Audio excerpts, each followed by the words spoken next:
જે આપણી pre monsoon કામગીરી છે એમાં અલગ અલગ વિભાગોની અલગ અલગ કામગીરી રહેતી હોય છે અને એ પ્રમાણેની કામગીરી તમામ વિભાગો દ્વારા ચાલુ કરવામાં આવેલી છે. એક મહત્ત્વની જે સૌથી કામગીરી આપણી હોય છે એ જે આપણા વોકરા છે વોકરા સફાઈ કરવાની કામગીરી રહેતી હોય છે.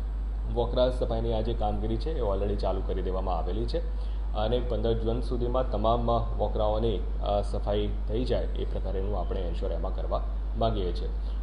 એ ઉપરાંત જે નીચાણવાળા વિસ્તારો છે જ્યાં આપણે પાણી ભરાવાના પ્રશ્નો વગેરે રહેતા હોય છે તો એ બાબતે પણ આ સ્થળો અલગથી તારવવામાં આવેલા છે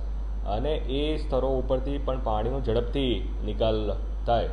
એવા પણ કામો બાંધકામ શાખા તરફથી ચાલુ કરવામાં આવેલા છે. એટલે આ કામો પણ 15 જૂન સુધીમાં આપણે પૂર્ણ કરવા ધારીએ છીએ. સાથે સાથે જે નીચાણવાળા વિસ્તારો છે એ નીચાણવાળા વિસ્તારોમાં જો હેવી રેઇનફોલ થાય તો હેવી રેઇનફોલની સંભાવનાઓમાં જ્યારે આપણે કોઈને સ્થળાંતર વગેરે કરવાનું થતું હોય તો એ સ્થળાંતર માટેની જગ્યાઓનું આઈડેન્ટિફિકેશન અને એ જગ્યાઓમાં જે પણ નાની મોટી સુવિધાઓ એટલે કે ટોયલેટની સુવિધા હોય, ઇલેક્ટ્રિસિટીની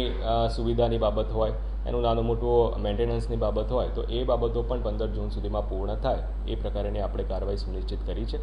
અને સાથે સાથે મેડિકલની ટીમ વગેરે પણ એમની પાસેનો જે દવાઓનો ઉપલબ્ધ જથ્થો હોય જે દવાઓ મેળવવાની થતી હોય તો એ પણ 15 જૂન સુધીમાં આ કાર્યવાહી પૂર્ણ